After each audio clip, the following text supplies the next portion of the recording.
ओम शांति।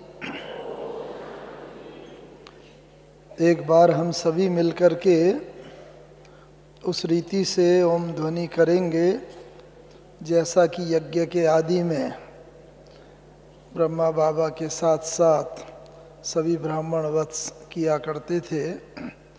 अंदर गहरी श्वास लेंगे और फिर धीरे धीरे उस श्वास को निकालते हुए ओम की ध्वनि कहेंगे और फिर दूसरी गहरी श्वास लेकर उसे निकालते हुए शांति की ध्वनि करेंगे।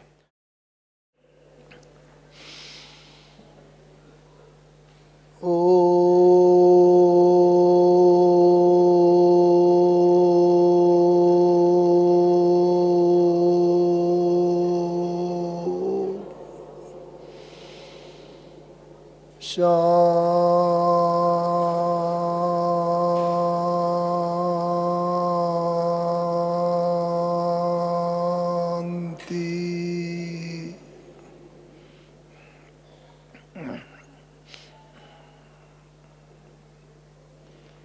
ओम शांति की इस ध्वनि के अंदर ही बहुत कुछ गहरे राज समाये हुए हैं। आदिकाल से ही, संगम युग के आदिकाल से ही ब्रह्मा बाबा ने बच्चों को न केवल ये ध्वनि कराई बल्कि इस ध्वनि के गहरे राज में स्थित भी कराया, और वो ही वास्तव में हमारी पढ़ाई का पहला चैप्टर भी है और अंतिम अध्याय भी है। हम सभी जानते हैं हमारा पहला अध्याय है ही कौन सा? हम कौन हैं? मैं आत्मा। तो पहले दिन से ही ये अध्याय शुरू होता है और अंतिम अध्याय जब हम कर्मातीत बन जाते हैं, देह से आत्मा छुट्टी लेती है इस देह से, तो उस समय केवल ओम ध्वनि करना ही नहीं रहता, लेकिन उसके गहरे राज में स्थित होकर के मैं आत्मा अब जा रही हूँ यह शरीर छोड़कर, तो इस राज में स्थित हो जाते हैं, जो हमारा अंतिम लेसन है, अंतिम अध्याय है। हमें भी इस संगम युग में इस पढ़ाई को पढ़ने का जो बाप दादा ने जो मौका दिया, जो इस यज्ञ में जब से आए तब से ही देखा। ब्रह्मा बाबा को जब पहली बार देखा तो बस जैसे कोई विशेष पर्सनैलिटी होती है, उसको देख करके सब बस देखते ही रह जाते हैं, निगाह हटाने की दिल ही नहीं करती। ऐसे ही ब्रह्मा बाबा की भी पर्सनैलिटी थी। बहुत लंबा कद, गौर वर्ण और इतने आँखों के अंदर मैग्नेटिक पुल, इतनी चमक कि बस देखते ही कोई रह जाए, और इतना प्यार सबके लिए कि जब बाबा से कोई मिलता था, बाबा ऐसे हाथ बढ़ा देते थे, आओ बच्चे, आओ मीठे बच्चे, आओ स्वीट चिल्ड्रन, और बस बच्चे एकदम चुंबक की तरह खींचते हुए बाबा की बाह में आ जाते थे। और इस तरह आध्यात्मिक जीवन सबका शुरू हो जाता था। और ये जो पुल था केवल आध्यात्मिक ही नहीं, बल्कि एक ऐसी अनुभूति कराने वाला बाबा की बाह में आते ही हम सब भी देहभान एकदम भूल जाते थे, अशरीरी हो जाते थे, विदेही हो जाते थे। क्यों? क्योंकि बाबा खुद उस स्थिति में स्थित होता था, और जैसे ही बाबा की दृष्टि पड़ी, बाबा का स्पर्श हुआ, और बस इस देह से एकदम न्यारे हो जाते थे, अलग हो जाते थे। कुछ समय तक उस स्थिति का सब अनुभव करते थे, फिर बाबा बड़े प्यार से, हाँ बच्चे आओ, जैसे बाबा बैक इन द बॉडी पुल करते थे। कोई आत्मा कोई शरीर छोड़ के जाती नहीं है, लेकिन अशरीरीपन की स्थिति में जैसे शरीर भान से मुक्त होके आत्मा विदेही स्थिति का अनुभव करती थी, उसी रीति से फिर धीरे धीरे, क्योंकि बाबा को तो एक एक बच्चे को मिलना होता था, अनुभव कराना होता था, तो इस तरह थपथपा के फिर एकदम देह में आते थे। बाबा टोली खिलाते थे, नाम पता आदि पूछते थे, जो भी बात बाबा को पूछना होता था, और इस रीति से फिर एक जाता था, फिर दूसरा आता था, हर एक ऐसे अनुभव करते थे। हम भी जब पहली बार मिले तो बाबा ने पूछा, हाँ क्या नाम है बच्चे? तो बस सबसे पहले तो जब बाबा से मिले, बस सामने खड़े ही थे, बाबा ने कहा आओ बच्चे आओ, बाबा तुम्हारा बहुत समय से आवाहन कर रहा था, बहुत समय से बाबा याद कर रहा था। हमें भी हुआ, क्योंकि तब बाबा कानपुर में आए हुए थे, हम लखनऊ में पढ़ते थे, और लखनऊ से कानपुर बाबा से मिलने के लिए गए हुए थे। पूरी पार्टी गई हुई थी। बस का जो पहुंचने का टाइम था उससे लेट हो गया था कुछ 1 घंटा। तो हमने तो ये समझा चूँकि लेट हो गए, इसलिए बाबा कह रहा है बहुत समय से बाबा आह्वान कर रहा था। तो हमने कहा बाबा लेट हो गई, बस को आने में 1 घंटा लेट हो गई। तो बाबा ने बड़ी गुह्यता से गर्दन हिलाते, अच्छा बस लेट हो गई, लेकिन बाबा तो तुम्हारा बहुत समय से आवाहन कर रहा था, बुला रहा था, याद कर रहा था।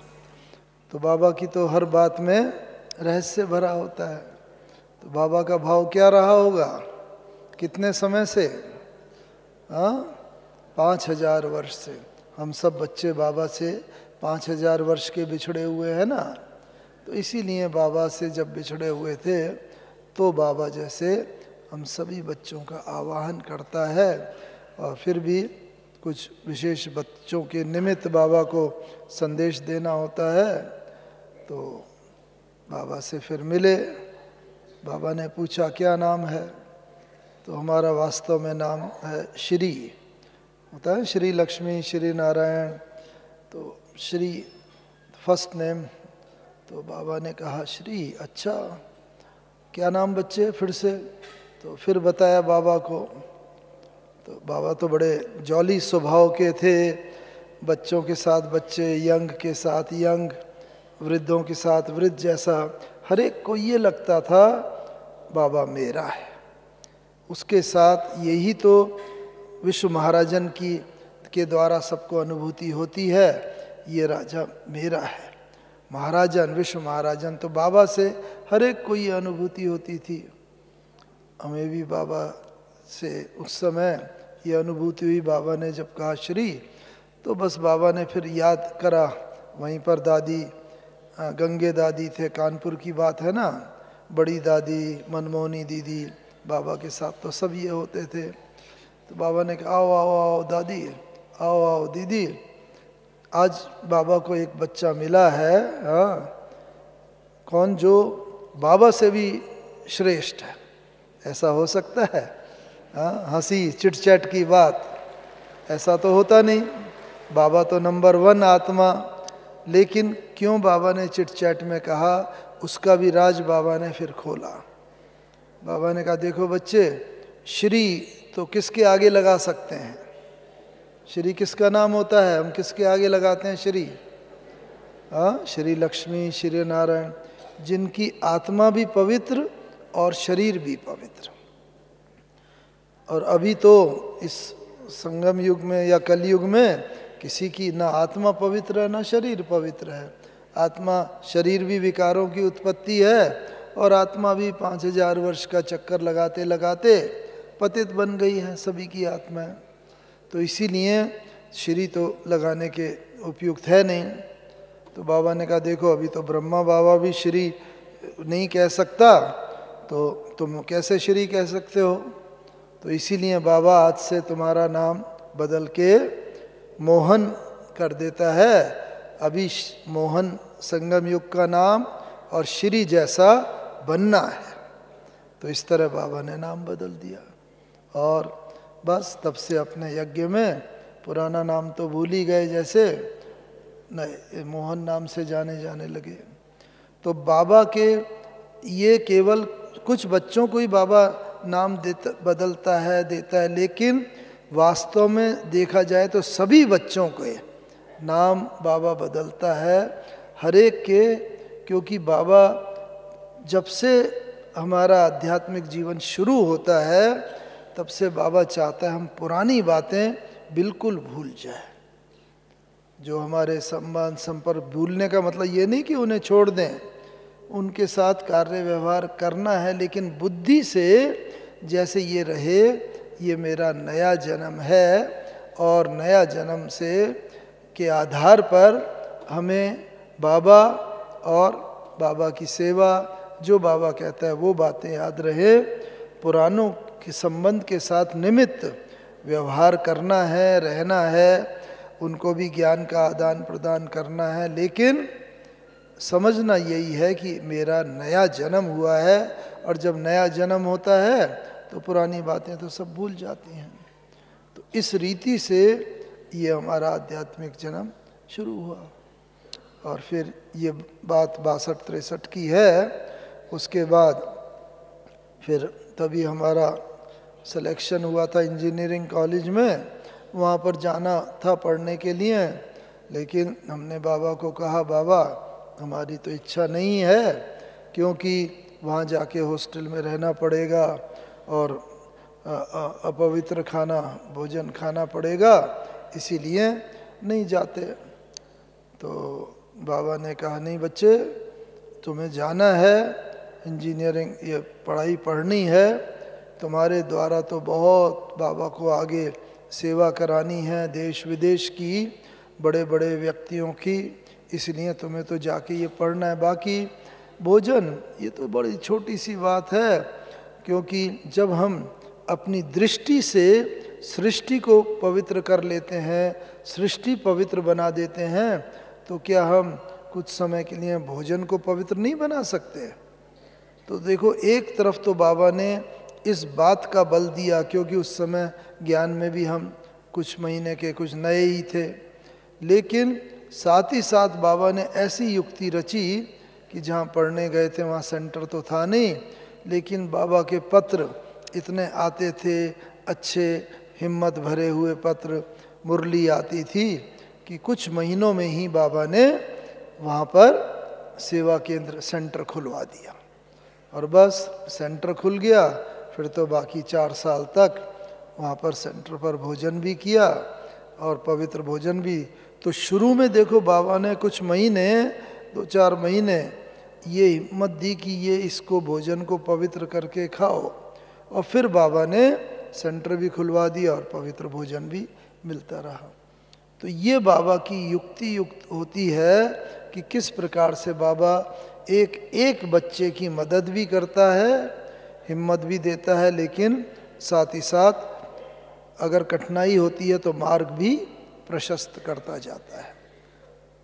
उसके बाद जब भी बाबा से मिलना होता था, बस हम देखते थे, मधुबन तो आप लोग गए होंगे काफ़ी, या अभी जाएंगे देखेंगे पांडव भवन में जो नए होंगे, तो वहाँ पर बाबा हमेशा बच्चों से मिलते थे, बात करते थे, या तो तीन जगह होती थीं, या तो बाबा अपनी झोपड़ी में मिलते थे, वहाँ बाबा की एक झोपड़ी बनी हुई है बहुत अच्छी, या फिर बाबा अपने कमरे में मिलते थे जो बाबा का रूम है, या बाबा जो क्लास रूम है छोटा हॉल, हिस्ट्री हॉल, वहाँ पर मिलते थे। तो इन तीन जगह में बाबा मिला करते थे। जैसी पार्टी होती थी, 2-4 लोग होते थे, 2-3 तो कमरे में भी मिल लेते थे, कुछ और ज़्यादा 5-6 होते थे तो झोपड़ी में, और ज़्यादा बड़ी पार्टी अगर 10-12-15 होते थे तो क्लासरूम में मिलते थे। लेकिन मिलने का ऐसा होता था, हर एक को टाइम दिया हुआ होता था पार्टी को, भाई कलकत्ता पार्टी 11 बजे मिलेगी, बम्बई पार्टी 11:30-12 बजे, दिल्ली पार्टी, लाइक दैट, ऐसे अलग अलग समय दिया होता था और बस। लेकिन बाबा का पुरुषार्थ ऐसा था, बस कोई भी पार्टी का समय होता था, पार्टी गई और उसके बाद दूसरे का आने का समय भी होता था, अगर थोड़ा टाइम बाद, तो बाबा फिर अशरीरी होके अपने पुरुषार्थ में स्थित हो जाता था। जिसको टाइम दिया होता वो ब्राह्मणी आती थी, बाबा से मिलती थी, बाबा बाबा मैं फलानी पार्टी लाई हूँ, तो बस बाबा के पास आई, 1-2 बार बाबा जैसे अपनी मस्ती में व्यस्त रहते थे, बिल्कुल ध्यान में, कोई ध्यान नहीं, साक्षात्कार नहीं, आँख भी खुली हुई लेकिन विदेही अशरीरी अवस्था।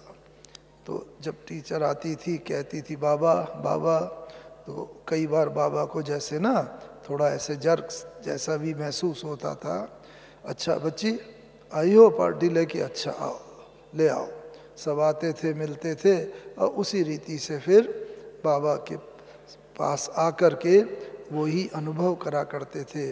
अथाशा अलग अलग प्रकार के सबके अनुभव होते थे, कोई शांति का, कोई शक्ति का अनुभव करता था, कोई देह अभिमान से रहित बिल्कुल विदेही स्थिति का, ऐसे ऐसे। लेकिन बहुत ही ऐसे अनुभव होते थे, क्योंकि बाबा ने ना, जैसे ही बाबा किसी को दृष्टि देता था, वो आत्मा जैसे देह को भूल जाती थी। क्यों? क्योंकि आप सब ने भी बाबा की जीवन कहानी में पढ़ा होगा कि शुरू में बाबा ने क्या अभ्यास किया था, यही अपने को आत्मा समझने का, जो जो संपर्क, मैं आत्मा हूँ, जसोदा आत्मा है, निर्मला आत्मा, जसोदा बाबा की युगल का नाम था। इसी तरह जो जो संबंध संपर्क वाले थे, बाबा ने लिख लिख करके पक्का किया। इतने नशे में था, कई बार तो दीवार पर भी बाबा चित्र निकाला करता था, लिख लिख के, मैं आत्मा हूँ, ये आत्मा है, ऐसा। तो बाबा को इतना पक्का हो गया था कि जो भी सामने आता था, जैसे उसका शरीर दिखता ही नहीं था, आत्मा ही दिखती थी। तो बाबा को जब इतना आत्मा अभिमानी स्थिति में बाबा होते थे, तो दूसरा भी जो आता था वो भी उसी स्थिति में टेम्परेरी, कम से कम कुछ समय के लिए तो स्थित हो ही जाता था। तो हमें भी अब ये चेक करते चलना है कि हम भी जितना खुद आत्माभिमानी स्थिति के में स्थित होंगे, उतना ही हम जिन आत्माओं के प्रति जो भाव रखेंगे, दृष्टि देंगे, उनसे संबंध संपर्क में आएंगे, तो वो आत्माएं भी उसी स्थिति का अनुभव करेंगी। अगर हम देह अभिमान में होंगे, उन्हें भी देहभान का अनुभव होगा। तो इस रीति से बस बाबा एक एक से मिलते थे, चलते जाते थे। हमें याद है शुरू में बाबा एक एक से मिलते थे, समय देते थे, हालचाल पूछते थे, लेकिन धीरे धीरे धीरे जैसे समय गुजरता जा रहा था, 62, 63 के बाद फिर 64, 5, 6, तो बाबा बहुत एकांतवासी जैसे होते जा रहे थे, ऐसा अनुभव करते जा रहे थे। मिलते भी थे, पहले मानो 15-20 मिनट भी एक एक को देते थे, बाद में बस 2 मिनट में ही थोड़ा सा वो बताता था, बाबा कहता था बच्चे, बाबा समझ गया। अरे बाबा अभी तो मैंने शुरू ही किया बताना, तो कहते थे बाबा नहीं नहीं बच्चे, बाबा समझ गया, यही बताना चाहते हो ना, अच्छा ऐसा कर लो, ऐसा हो जाए। लेकिन धीरे धीरे धीरे जैसे समय जाता जा रहा था, बाबा बिल्कुल अंतर्मुखी, और ऐसा कि अधिकतर समय बाबा मौन में ही गुजारते थे।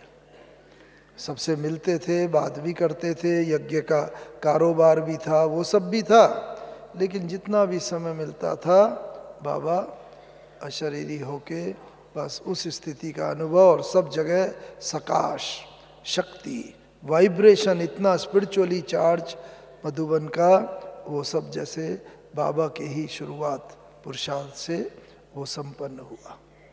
इस तरीके से ये सब चलता जा रहा था। मुझे ये भी विशेष अनुभव है कि जब बाबा ने शरीर छोड़ा 18 जनवरी को, तो उस समय मैं मधुबन में ही था, बाबा के सम्मुख ही था वो, और 17 और 18 जनवरी 2 दिन हमने बाबा की कर्मातीत अवस्था अपनी आँखों से देखी, उस स्थिति का अनुभव किया। वो भी एक बड़ी विशेष बात थी। तो जैसे मैं बता रहा था कि पढ़ाई करते 4 साल तक वहाँ रहे धनबाद, उसके बाद जब हमारा उधर पढ़ाई हो गई और सिलेक्शन हुआ, तो 3 जगह सिलेक्शन हुआ था, लेकिन बाबा ने बताया, देखो बाबा तो जानी जाननहार है। तो बाबा की हमने पूछा, बाबा यहाँ ये सिलेक्शन हुआ है तो किस में जाए। बाबा तो जब थे हम सब लोग अपनी कोई भी बातें बाबा से पूछा करते थे, बात किया करते थे, बाबा गाइड किया करते थे। तो बाबा ने बताया ONGC एक कंपनी है पेट्रोल की, तो उसमें ज्वाइन करने के लिए। तो हमने कहा बाबा वहाँ तो हमारा पोस्टिंग बहुत दूर आसाम में हुआ है, और आसाम में तो एक भी सेंटर नहीं है, गीता पाठशाला भी नहीं है, कोई क्लास भी नहीं चलती है, एक भी चीज़ उस समय, ये 67 की बात है। तो बाबा ने कहा बच्चे इसीलिए ही तो बाबा तुम्हें वहाँ भेज रहा है कि तुम जाओ, और वहाँ की आत्माएं बाबा का इंतज़ार कर रही हैं, बस तुम्हें तो जाके संदेश देना है और वो आत्माओं में जागृति आ जाएगी।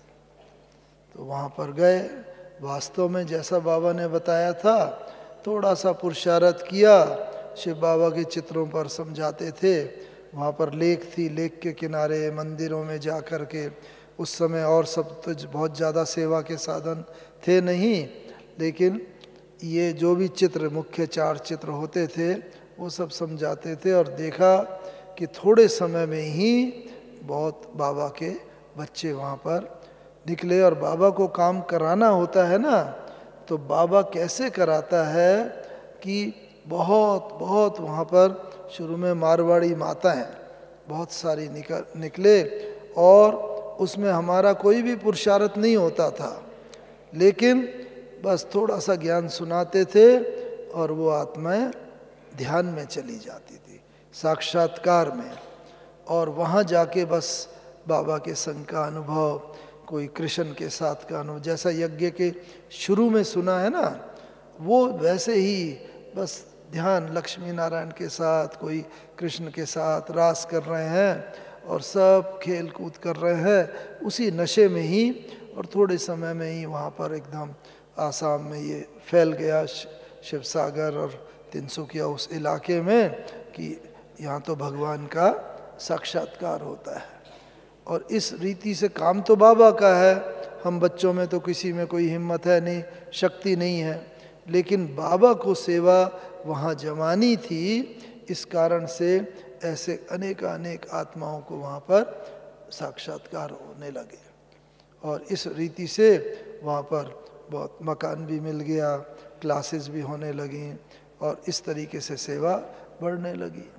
तो देखो बाबा का काम अगर होता है, हम एक कदम बढ़ाते हैं, बाबा 100 कदम आगे बढ़ करके उस सेवा को और आगे बढ़ा देता है। ये हमारा कई जगह का, बहुत जगह का अनुभव रहा। जहाँ जहाँ पर भी पोस्टिंग होती रही, वहाँ पर बाबा नए नए सेवा केंद्र खुलवाता रहा और सेवा में वृद्धि होती रही। तो जनवरी की बात है 69 की, कि वहाँ पर उस समय जनवरी में बाबा का देहरादून से हम गए थे, तो देहरादून से बहन जी का पत्र आया कि भाई यहाँ पर म्यूज़ियम बनाने का विचार है, आप आ जाओ छुट्टी लेके कुछ दिन, तो उसका पूरा प्लानिंग कर लिया जाए, बना लिया जाए। तो हमने बाबा को लिखा कि बाबा ऐसे पत्र आया है, हम वहाँ पर जाएं। तो बाबा ने कहा कि हाँ बच्चे ज़रूर जाओ, लेकिन पहले मधुबन आओ और प्लेन से आओ। तो उस समय तो मतलब जनवरी का मास था 69 का, और आसाम में थे। तो बाबा ने डायरेक्शन दी थी, तो जल्दी से छुट्टी ग्रांट करा के प्लेन से आए दिल्ली होते हुए, और हमारे लौकिक पिताजी भी साथ में आए वहाँ से, और हम लोग 17 जनवरी को यहाँ पर मधुबन में पहुँच गए, 17 जनवरी की सुबह। तो 69 की बात मैं सीधा बता रहा हूँ, सीधा ही उन दिनों में अंतिम उसमें आ गए। और फिर देखा कि 2 दिनों में बाबा की कितनी कर्मातीत स्थिति को देखने का, अनुभव करने का मौका मिला। उन दिनों कोई पार्टियां भी नहीं थी विशेष, तो बस, लेकिन एक कुछ जो वंडरफुल बातें, आश्चर्यजनक बातें देखी। जैसे ही बाबा के सम्मुख जाते थे कि बाबा को हम ये सुनाएंगे, ये सेवा का समाचार है, ये पुरुषार्थ का समाचार है, ये प्लान है आगे के, आदि आदि। बस बाबा के सम्मुख जाते थे, बाबा ऐसे दृष्टि देते थे, और दृष्टि देके बस अंदर का बात पूरी जैसे समझ जाते थे। और बाबा हमें एक अक्षर भी बोलने की ज़रूरत नहीं पड़ती थी। बाबा कहते थे बच्चे अच्छा ये पूछने आए हो, ये कहने आए हो, अच्छा ऐसा कर लो, ऐसा हो जाएगा। तो देखो ये एक बार नहीं, 2 बार नहीं, उन 2 दिनों में 7-8 बार ऐसा हुआ, जब अंदर की बात जैसे बिना एक अक्षर भी बोले बाबा समझ जाते थे। ये है कर्मातीत स्थिति का एक मतलब जो सिम्टम की कर्मातीत अवस्था में जब आत्मा होती है, तो बस अपने मन के संकल्पों के ऊपर उसकी पूरी विजय प्राप्त हो जाती है, जिससे वो दूसरी आत्माएं जो भी सम्मुख आती हैं उनके संकल्पों को वो अच्छी तरह बिल्कुल एक्यूरेटली रीड कर सकती है। तो ये बाबा का ये इसलिए हम अनुभव शेयर करने की बात है कि हम सब लोगों को भी कर्मातीत स्थिति को प्राप्त करना है। हम सभी उसी मार्ग के राही हैं, बाबा के कदम पर कदम रखते हुए हम सब चल रहे हैं। तो इसीलिए हमें भी अगर कर्मातीत स्थिति को प्राप्त करना है, तो हमें भी अपने मन के संकल्पों के ऊपर पूरी विजय प्राप्त करनी होगी। मुझे याद आता है कुछ दिन पहले गुलजार दादी जी क्लास करा रहे थे, तो उन्होंने बताया कि अब मैं कुछ दिन पहले ध्यान में गई, तो बाबा ने कहा कि बाबा बच्चों को एक चीज़ का तो सर्टिफिकेट पूरा देता है। कौन सा? कि बच्चों ने विकारी संकल्पों पर तो विजय प्राप्त कर ली है। मेरे काफ़ी बच्चे हैं विकारी संकल्पों के ऊपर तो विजय, विकारी संकल्प नहीं आते, लेकिन व्यर्थ संकल्पों के ऊपर अभी तक पूरी विजय प्राप्त नहीं की है। तो अभी बाकी है व्यर्थ संकल्पों पर विजय प्राप्त करना। इसीलिए अब आवश्यकता है अपने जो व्यर्थ संकल्प हैं उनके ऊपर हम नियंत्रण रखना सीखें। तो इस तरह दादी बता रहे थे, तो बाबा का एक ये देखा कि मन के भाव को पूरी तरह पढ़ लेते थे बाबा। और क्या देखा? बाबा को कई बार उम्र थी भाई 93 ईयर्स एज थी, खांसी आती थी, तो कई बार हंसी में बाबा कहते थे देखो बच्चे, हाँ ये खांसी जो है ना, ये कौन है?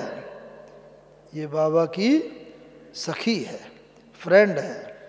तो मैं शिव बाबा को कई बार कहता हूँ बाबा देखो इससे मेरा पीछा छुड़ाओ, ये मेरी सखी मेरा पीछा ही नहीं छोड़ती है, ये खांसी आती है। तो बाबा क्या कहता था? बच्चे ये तो देखो तुम्हारा हिसाब किताब है, इसमें बाबा कुछ नहीं कर सकता, तुम्हें ही अपने हिसाब किताब को चुकतू करना है। हर बच्चे को अपना अपना हिसाब किताब चुकतू करना है। अगर मैं तुम्हारे साथ कुछ कंसेशन करूं तो मेरे तो इतने सारे बच्चे हैं, हर एक के साथ करना पड़ेगा, लेकिन हर एक के कर्मों का हिसाब किताब है, इसीलिए तुम्हें अपना हिसाब किताब खुद चुकतू करना है। तो देखो, जब ब्रह्मा बाबा के साथ कोई कंसेशन नहीं, तो आपके या मेरे साथ कोई कंसेशन होगा? नहीं होगा। तो इसीलिए कभी भी शरीर का कोई भी कर्म भोग आए, उससे बिल्कुल भी घबराना नहीं है। उसे कुछ युक्ति रच के अपने आप ही उसके ऊपर विजय प्राप्त करनी है। जैसे बाबा को कई बार खांसी आती थी, आंख भी गीली हो जाती थी, जैसे हम लोगों को लगता था अरे बड़ा तकलीफ हो रही है शायद बाबा को, लेकिन थोड़े समय में ही ना, अभी आपने देखा होगा जो हिस्ट्री हॉल है वहीं पर क्लास होती थी, उस समय वही हॉल था, तो उसके पास में ही ट्रांसलाइट का पिक्चर रखा रहता था, कृष्ण का, लक्ष्मी नारायण का। तो जब खांसी आती थी उसके बाद ये जैसे परिस्थिति, खांसी रूपी परिस्थिति आती थी, लेकिन थोड़े समय में ही बाबा अपनी शक्तिशाली स्वस्थिति से ना उसके ऊपर विजय प्राप्त कर लेते थे। बाबा कहते थे देखो बच्चे, बस अभी तो ये पुराना शरीर है, पुराने 5 तत्वों का बना हुआ, इसमें तकलीफ हो रही है, लेकिन कल बाबा जाके ऐसा विष्णु कृष्ण बनेगा, ऐसा नारायण बनेगा, बस नए तत्व होंगे, सुखमय सृष्टि होगी, कोई भी दैहिक दुख नहीं, किसी भी प्रकार का कोई कष्ट नहीं। तो इस रीति से बाबा कह के स्वस्थिति को इतनी शक्तिशाली बना लेते थे कि वो परिस्थिति के ऊपर हावी हो जाती थी और परिस्थिति के ऊपर बाबा विजय प्राप्त कर लेते थे। तो ये हम लोगों के सबके लिए भी लेसन है। हम सबके सामने भी पेपर तो अंत तक आएंगे, परिस्थिति आएंगी, लेकिन वो परिस्थिति हमें किसी प्रकार का कष्ट न दे, वो हमारे ऊपर हावी ना हो जाए, हम शीघ्र ही परिस्थिति के ऊपर विजय प्राप्त कर लें, ये हमारा टारगेट होना चाहिए, लक्ष्य होना चाहिए। और ये बाबा का प्रत्यक्ष देखने को मिलता था। और क्या देखा, जो बाबा में जब बाबा से मिलते थे ना, तो बस बाबा कहते थे बच्चे, ये जितने भी हिसाब किताब हैं, पेपर हैं, अंत तक आएंगे, लेकिन अपनी स्थिति, हर बच्चे को हर परिस्थिति में समान रहने का अभ्यास करना है। गीता में भी जैसे है ना, मान अपमान, निंदा स्तुति, दुख सुख, हानि लाभ, सब परिस्थितियों में समान रहे। बाबा को भी हम देखते थे, बाबा के सामने ऐसी बातें आती थी। हमें याद है एक बार कलकत्ता में कहीं कुछ प्रदर्शनी लगाई थी, तो वहाँ पर जो हमारे जैसी विचारधारा नहीं रखते हैं, दूसरे आर्य समाजी हों या कोई, उन्होंने आग लगा दी, पूरा पंडाल जल गया, चित्र जल गए। बाबा के पास समाचार आया कि, और हमारे कुछ बहुत बड़े बड़े वकील बाबा के पास आते थे, कानपुर के विशेष करके संत राम भाई, त्रिलोक चंद जी आदि आदि, तो उन सब ने कहा कि बाबा हमें उन पर केस करना चाहिए, हम जरूर जीत जाएंगे, हमारे पास प्रमाण हैं और हमें अवश्य करना चाहिए। लेकिन बाबा ने कहा नहीं बच्चे, बाप कभी भी बच्चों के ऊपर केस नहीं कर सकता, उन्हें मालूम नहीं है कि उन्होंने क्या किया है, लेकिन बाबा के मन में उनके लिए कुछ नहीं है। और इस तरह बाबा इतनी बड़ी क्षमा की शक्ति, रहम की दृष्टि, विश्व पिता था ना बाबा, तो ये रहम की दृष्टि से बाबा सबको माफ़ कर देता था। ऐसी महान दृष्टि हम बच्चों को भी बनानी है। किसी भी आत्मा के प्रति अगर हमारे मन का कोई भेदभाव हो, कोई बात हो, उस आत्मा ने हमारे प्रति ना कभी भी कोई ऐसी बात की है जिससे कि हमें कष्ट हुआ हो, तो कभी भी हमारे अंदर ये भावना ना आए बदला लेने की भावना, बल्कि यही रहे कि बस मुझे इस आत्मा को क्षमा करके उसके प्रति शुभ भावना, शुभकामना रखनी है। प्रत्यक्ष बाबा का ये दिखता था। तो ये बातें जब होती थी तो बस बाबा को देखते थे, 18 जनवरी को का दिन आया तो 18 जनवरी की सुबह बाबा क्लास में आए। क्लास में आके बाबा ने योग ही कराया, उस दिन मुरली नहीं चलाई। सब बच्चों में एक एक में शक्ति भरी। बाबा के सामने ही दादी प्रकाशमणि जी भी बैठी हुई थी, तो सबको दृष्टि देते देते बाबा की दृष्टि बार बार दादी जी के सामने आ जाती थी। दादी जी को विशेष बाबा शक्ति देते थे और फिर सभी को शक्ति दे करके, और इस तरह पूरी दिन की क्लास पूरी हुई। आगे क्लास के बाद बाबा ने ईशु दादी जी को बोला कि आज जितने भी पत्र लिखने हो लिखवा लो। देखो, इसीलिए बाबा ने कहा अभी अपना कोई भी काम बचा हुआ पेंडिंग ना रहे, क्योंकि ऐसा गायन है, अंत मते सो गति, अंत में जो मति होती है सो गति हो जाती है। और अंत में कहाँ पर बुद्धि जाता है? जो काम हमारा रहा हुआ होगा, अधूरा होगा, जिसके हम सोच रहे होंगे ये करें लेकिन कर नहीं पाए। तो इसीलिए ऐसा कोई भी काम ना रहे जो, क्योंकि अचानक और एवर रेडी का पार्ट तो बाबा ने हम सबको कहा ही है, कभी भी समय आ सकता है। इसीलिए अभी ये देखना है कि कोई भी कार्य पेंडिंग न रहे। मानो कोई विल बनानी है, विल बना लें, कोई घर का, बिजनेस का कोई भी कार्य अधूरा रहा पड़ा है उसको हम पूरा कर दें, जिससे अंत समय में वो अधूरा कार्य याद आने की संभावना बहुत रहती है। तो इसीलिए उधर हमारी बुद्धि चली न जाए, वहाँ पर जाके अटक ना जाए। तो बाबा ने भी सारा धीरे धीरे धीरे बाबा समेटता जा रहा था। इसीलिए बाबा ने उस दिन बोला ईशु दादी को सारे पत्र लिखवा लो, तो सारे पत्र, कोई भी पेंडिंग नहीं रहा, सारे के सारे पत्र के उत्तर बाबा ने उस दिन दे दिए। और बाबा ने क्या, नक्की लेक के पास हमारी बिल्डिंग है ना, जहाँ म्यूज़ियम है, तो वो बिल्डिंग कई दिनों से पड़ी हुई थी कि भाई लेना है या नहीं लेना। उसी दिन ही बाबा ने क्लियर करा फाइल में कि अच्छा इस बिल्डिंग को ले लो, ये सेवा के काम के लिए बहुत उपयुक्त रहेगी। वहाँ पर देखो म्यूज़ियम है, कितनी बेहद की सेवा कर रहा है। इस रीति से जितने भी रहे हुए काम थे बाबा ने उस दिन सारे पूरे कर लिए। रोज़ रात को क्लास होती है 8:30 के बाद 8:45-9 बजे। उस दिन बाबा ने 6:30-7 बजे ही कहा, एक भाई है जमुना प्रसाद भाई, उन्हें बुला के भाई सबको अनाउंस कर दो आज बाबा क्लास जल्दी लेगा, सब खाना खा के क्लास में आ जाए। और सब लोग 7 बजे तक आ गए और बाबा भी फिर क्लास में आए।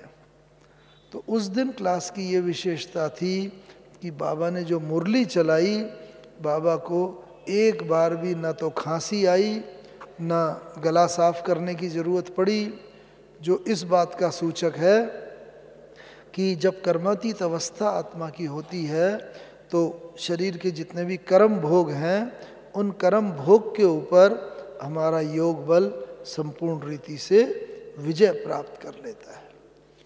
इसीलिए एक बार भी ना उन बाबा को खांसी आई, न गला साफ करने की ज़रूरत पड़ी, और बाबा ने पूरा मुरली चलाई।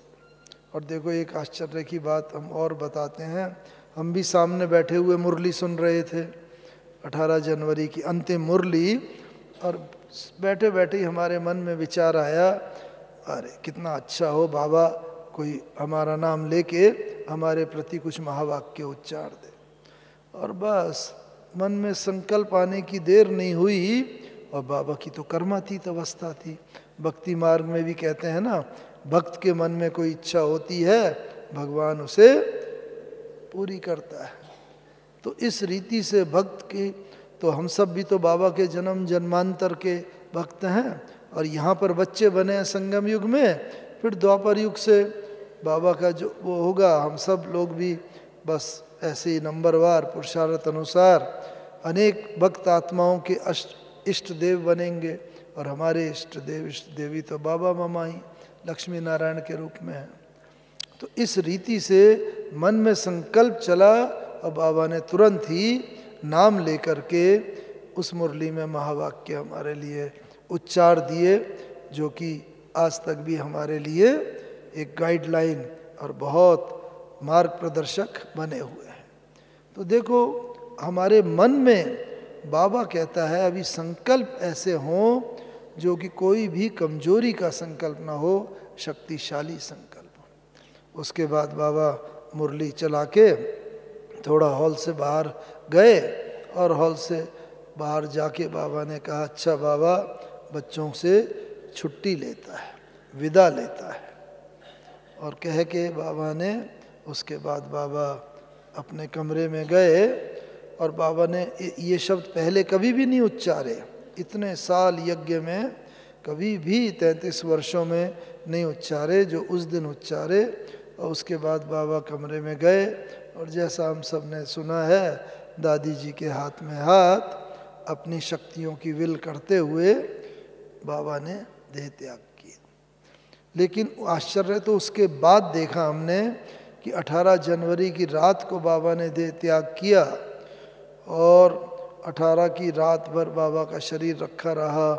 19 का सारा दिन, 19 की रात, 20 का सारा दिन, 20 की रात और 21 को दोपहर के बाद संस्कार किया गया। लगभग 65 घंटे तक शरीर रखा रहा, न कोई इंजेक्शन दिया गया शरीर को, न कोई केमिकल लोशन लगाया गया, कुछ भी नहीं। लेकिन वो शरीर जो है वैसा ही बिल्कुल चमकता रहा, न कोई काला पड़ा, न कोई दुर्गंध आई शरीर में, बिल्कुल चमकता। और सबसे बड़ी बात जब उनको 21 तारीख को स्नान आदि करा के जब उस पर रखा अग्नि संस्कार के लिए तो बिल्कुल काफ़ी हद तक शरीर में थोड़ा फ्लेक्सिबिलिटी थी, पूरी नहीं काफ़ी हद तक, जिससे बड़ी सहज, ऐसा होता नहीं है जैसे ही आत्मा शरीर छोड़ देती है शरीर स्टिफ हो जाता है, अकड़ जाता है। लेकिन बाबा का ये प्रकृति जीत का लक्षण है। बाबा ने 5 तत्वों के प्रकृति पर भी कैसे विजय प्राप्त करी और इतने घंटों के बाद भी बाबा का शरीर चमकता रहा और बिल्कुल जैसे कि ऐसे लगता था कि बाबा लेटे हुए हैं और अभी उठ के कहेंगे आओ बच्चे, आओ मीठे बच्चे। तो इस तरीके से बाबा ने देह त्याग किया। तो प्रकृति जीत बाबा कैसे बन गए एकदम। मन का वो पुरुषार्थ तो हम सब कर रहे हैं अपने पुराने संस्कारों को बदलने का, लेकिन साथ ही साथ हमें मन जीते जगत जीत तो गायन है, लेकिन जगत के अंदर प्रकृति भी आ जाती है, ये 5 तत्वों की प्रकृति। तो इस प्रकृति को जीतने के लिए हमें प्रकृति के साथ, तत्वों के साथ जैसे कि मित्रता करनी पड़ेगी। एक एक तत्व हमारा अंत समय तक साथ देता रहे। हम अपनी इच्छा से शरीर छोड़े, ऐसा नहीं कि भाई अर्थक्वेक आया, कोई फ्लड आया, सुनामी आई, सूखा पड़ा और तब हमने अगर शरीर छोड़ा तो दुनिया वालों में और हम में फ़र्क ही क्या रहा। जैसे ब्रह्मा बाबा ने भीष्म पिता में अपनी इच्छा से शरीर छोड़ा, अच्छा बाबा बच्चों से छुट्टी लेता है, विदा लेता है कह के बाबा गए, ऐसे हम भी अपनी इच्छा से शरीर छोड़े और वो तब होगा जब हम भी प्रकृति जीत बने होंगे। और वो प्रकृति जीत बनने के लिए ये आवश्यक है कि हम प्रकृति के 5 तत्वों को भी रोज योगदान करें। बस बाबा एकांत में उठ करके प्रकृति के तत्वों को, विश्व के सब चारों तरफ, कई बार हम लोगों की नींद खुल जाती थी, देखते थे बाबा अकेले ही जैसे बैठे हुए हैं, रात के 2 बजे हैं, 2:30 बजे हैं। अब बाबा से अगर पूछो तो कहते थे बच्चे बाबा प्रकृति को, विश्व की सर्व आत्माओं को योगदान कर रहा है, शक्ति दान कर रहा है, सर्व तरफ अपने वाइब्रेशन ऐसे हम फैलाते चलें। तो इसीलिए अगर प्रकृति जीत भी हमें बनना है तो हम अपनी इच्छा से शरीर छोड़ें। हाँ बाबा बस अब ये देह के साथ हमारे सारे हिसाब किताब चुकते हुए और अब हम आपके पास आ रहे हैं। ऐसी स्थिति में अगर शरीर छोड़ेंगे तो अंत मते सोगते, ये तब सदगति का गायन होगा। और उसके लिए ही जरूरी है एक एक तत्व के हम जो भी तत्वों के साथ मित्रता करने, तत्व के जो गुण हैं वो धारण करें। उदाहरण के तौर पर, अभी तो समय के अभाव में हम ज़्यादा नहीं, एक एक गुण क्या लेंगे कि मानो जल तत्व है, तो जल तत्व को अगर हम उसका एक मुख्य गुण, कौन सा मुख्य गुण है जल का? है शीतलता तो है ही बहुत अच्छा, लेकिन एडजस्टमेंट का गुण। जल को अगर गिलास में ले लो, गिलास में सेट हो जाता है, कटोरी में लो, कटोरी में, चम्मच में लो, चम्मच में। ऐसी हमारे अंदर भी जल की तरह एडजस्टमेंट पावर हो। हम हर व्यक्ति के साथ, हर आत्मा के साथ एडजस्ट होकर के चल सकें। ये न कहें कि इसके साथ एडजस्ट होकर हम नहीं चल सकते, नहीं, सबके साथ। तो क्या होगा, हमने जल से मित्रता जैसे कर ली, जल का गुण धारण कर लिया, क्योंकि मित्रता उन्हीं के बीच में होती है जिनके संस्कार एक जैसे होते हैं। तो अगर एडजस्टमेंट का गुण धारण कर लिया, शीतलता का गुण धारण कर लिया, सदैव आगे बढ़ने का गुण धारण कर लिया, आदि आदि, तो ये जल कभी भी हमारी मृत्यु का कारण नहीं बनेगा। चाहे जितना भी फ्लड आए, लेकिन वो हमारी मृत्यु का कारण, अशांति का कारण, दुख का कारण नहीं बनेगा। तो इसीलिए इसी तरह अर्थ, पृथ्वी का मुख्य गुण क्या है? पृथ्वी का गुण है सहनशीलता, और वो सब तो है ही है, दातापन का गुण। पृथ्वी सदा देती है, तो इसीलिए पृथ्वी का गुण हमने दातापन का।